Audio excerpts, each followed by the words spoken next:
Focus on the savvy side of 9 to 5 with the Focus Group. Try, really try. Listen, laugh, and learn with Tim and John. I never try anything. I just do it. Think about it. That's my favorite rejoin. I like the try, really try, just Interested. And I believe that you designed that rejoin. yeah, I like that one. You're good at that. You're So good at that. As John promised before we took our quick break, we've got a guest joining us via Skype, Dr. Michael Tischler, and he's nationally recognized leader in the dental implant field. And he developed a franchise called the Teeth Tomorrow, which is a franchise network from his Woodstock, New York practice. And it's one of the fastest selling healthcare franchises in the last 20 years, according to an industry expert. And so he just also had written a piece for the Huffington Post, 5 things I wish somebody told me when I started. And as I said earlier before, at the beginning of the show, John was smartly looking at this as a business story coupled with the caring of a doctor. I just looked at it as how much does the franchise cost? How much coin you bringing in with that franchise? So anyway, Dr. Michael Tischler, welcome to the Focus Group. Thanks for having me today. Oh, look at you. Show us your teeth. Well, he's showing them right now. They look fantastic. I'm a dentist. I have to look good, right? You know what? So we're going to also give you kudos as probably one of the better setups for Skype. Congratulations. That looks pretty good. Thank you. I'll take that. So, Michael, welcome to the show. As Tim was saying before, I was reading your bio, your information, and what you've done, and to me, it's 2 things. A, do you love being a dentist? I love being a dentist. My dad was a dentist. He just retired at the age of 83. He loved it. I've been doing it almost 30 years, and I especially like the area of dentistry that I focus on, which is dental implants. So would you classify that as, does that fall into cosmetic or reconstructive or both? It's both. I would say more so. We're really looking more and more now at baby boomers that have dental work that has been done that has a finite life to that work. And we're offering a solution with Teeth Tomorrow. But dental implants, I mean, I've done dental implants on 21-year-olds and 89-year-olds. So it's quite a good service for people in need of that. So is it? Can we call you Michael?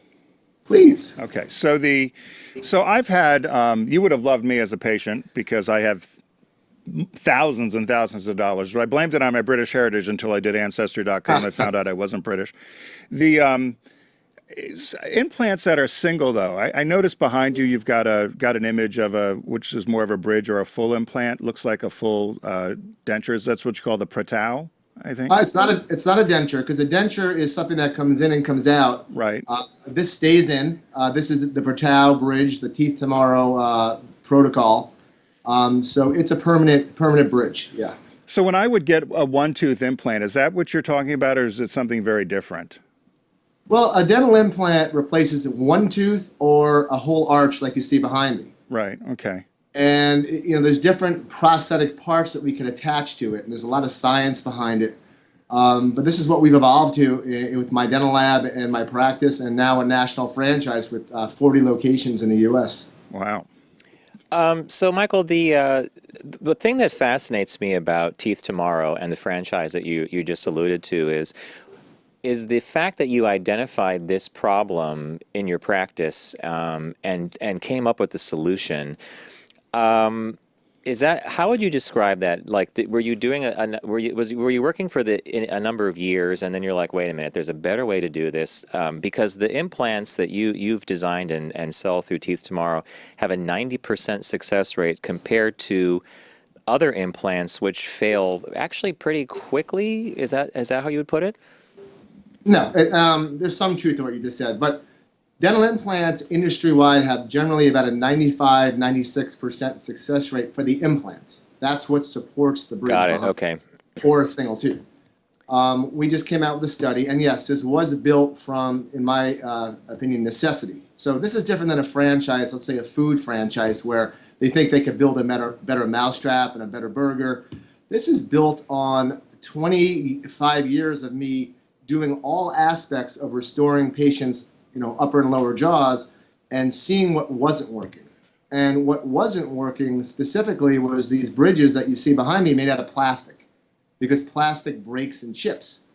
we discovered this bridge behind me, which is made out of zirconia. And zirconia is hard as a zirconia diamond almost, cubic zirconia.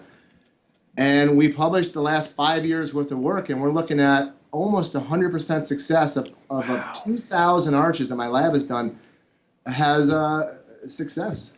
So you were saying similar, because when most people hear franchise, they think obviously of food or fast food. What sort of people are you looking for, though? They must have to be I guess two things. I assume they have to be a licensed dentist. Yes. And is the insurance issue a problem for many? Is this require lots of insurance? Absolutely. So this is for dentists that are advanced implant dentists. And what we do is we supply the brand, geographic exclusivity for these doctors, marketing, training, a true franchise model. The thing is, there are so many people out there, mostly baby boomers, our age between 50 and 75, that are in the need of a better solution. And 5 years ago, my dental partner, Dr. Claudia Patch, and I discovered this product, and we knew there was nothing worse than what we were doing, and we ran with it, and it's been quite successful. As far as how people pay for this miracle, that's a problem, because these, as I said, are mostly baby boomers with fixed incomes, and they can get Medicare. Medicare does not cover adult dental care. Dental insurance doesn't really cover this type of large restorative aspect of dentistry. And it's a problem for a lot of people. So, Dr. Tischler, on that score, my dentist frequently talks to me about this, but I get fairly frequent cleanings. I actually love getting my teeth cleaned. And I'll always say to him, should I look into dental insurance? And he'll kind of make a face and he'll say, given the state of that business, many problems that you might have later with your teeth may not be covered by it. It may not be worth it. And I always kind of respect that. Does that complicate the process of convincing a patient to go with one type of implant or another? Well, it's not a matter of one type of implant or another. It's a matter of what can they afford with respect to what they need. When you have a missing tooth or missing all of your teeth, a dental implant bridge such as the Teeth Tomorrow bridge, or even a dental implant in general, is certainly better than grinding down teeth on either side of a missing tooth and damaging teeth in a way, using those teeth to rebuild the missing space.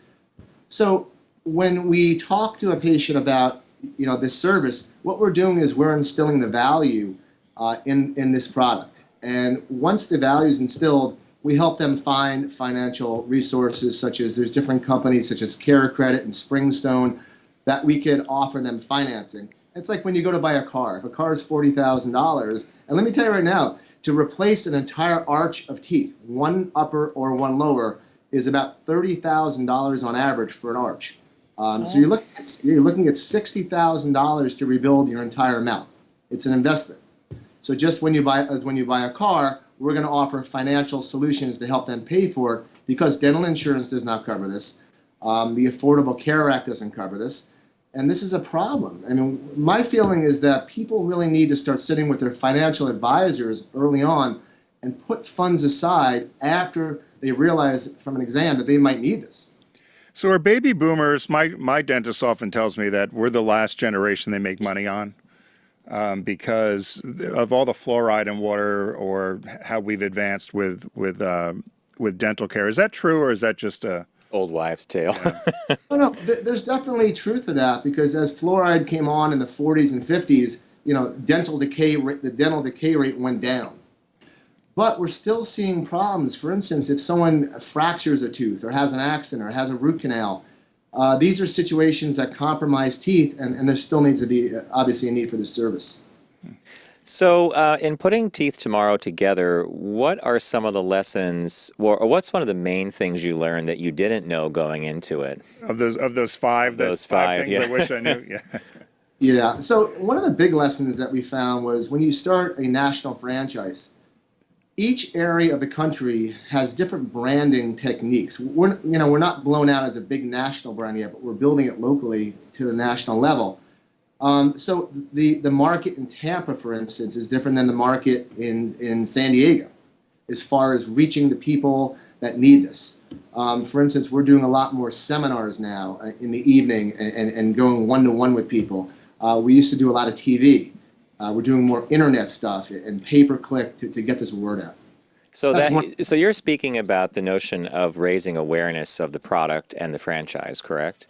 So it's above dentistry at some level because now you're saying here we have this incredible solution. It's an incredible product and a value that the investment you make is going to last, X, Y, Z. But in the geography issue, some parts of the country are going to be more receptive to that, you think, or is it just difficult to break through? Well, one of the main reasons that I launched this franchise is we started Teeth Tomorrow Hudson Valley here in the Hudson Valley of New York State. It's a fairly rural area.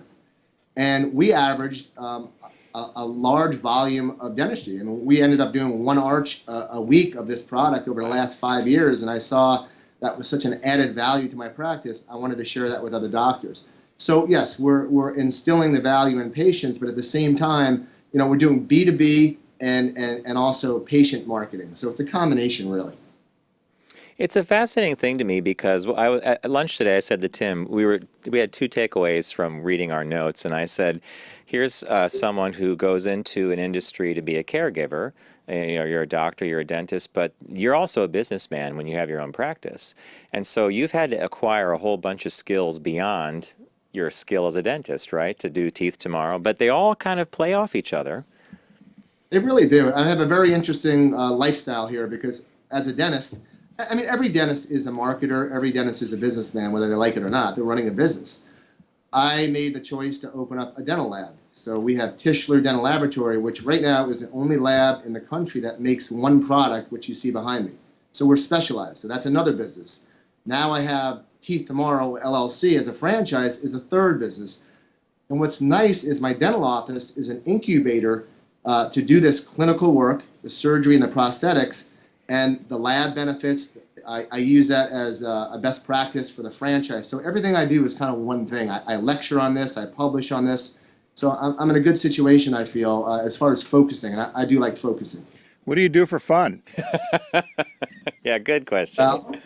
My wife and I just became empty nesters, so that's Congratulations. It's kind of fun, thank you. We're getting used to that. I do photography. I've been doing that for about 45 years, and that's actually another business, but I can't really focus on that now. I do HDR photography of New York City. I do that for fun, and I spend time with my kids and my family and enjoy life. Yeah, I kind of said that flippantly only because I had done an assignment for a 100 location franchise, and the amount of work that has to go into dealing with the franchisees is a lot. And I can't imagine you doing the franchise work as well as your practice as well as the lab. So I kind of was flip about it, but it's a great deal of work.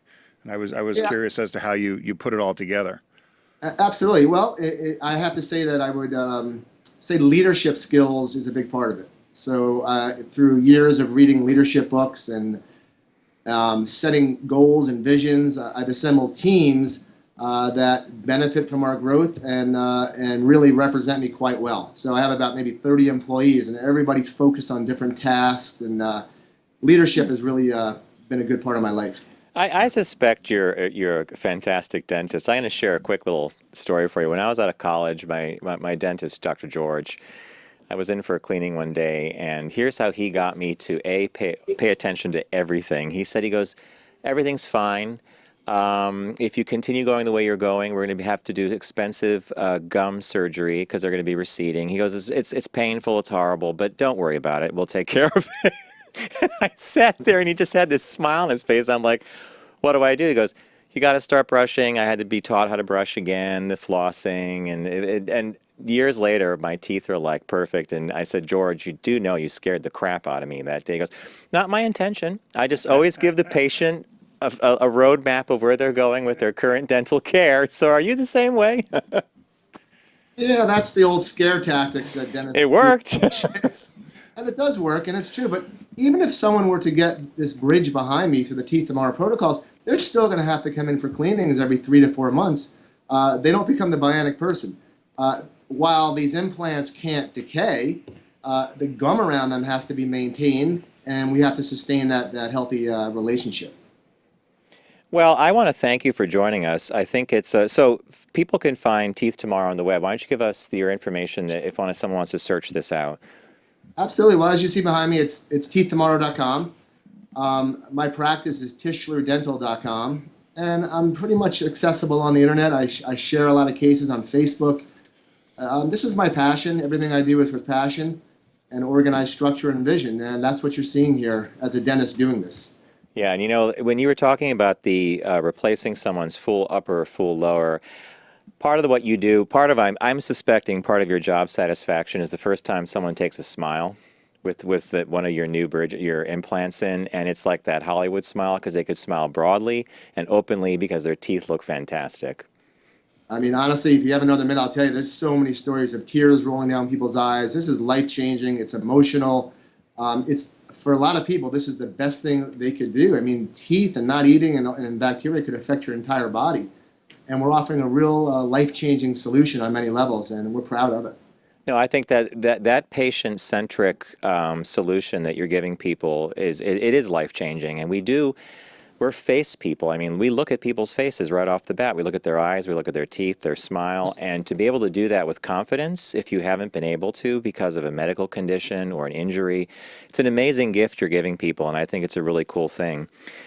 So thanks for joining us today. It's Dr. Michael Tischler, and as you see behind him, if you're watching on the YouTube or the Facebook, it's teethtomorrow.com. You want to add something, Tim? No, I'm just, I love the background he's got there.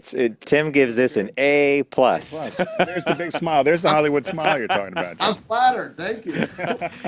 Dr. Tischler, thank you so much for joining us. It's teethtomorrow.com, Dr. Michael Tischler, and he's up in Woodstock, New York. Fantastic place. We're going to take a really quick break, and when we come back, I love this shop talk. It's 7 nighttime rituals that will make you happy and more productive. So stay with us.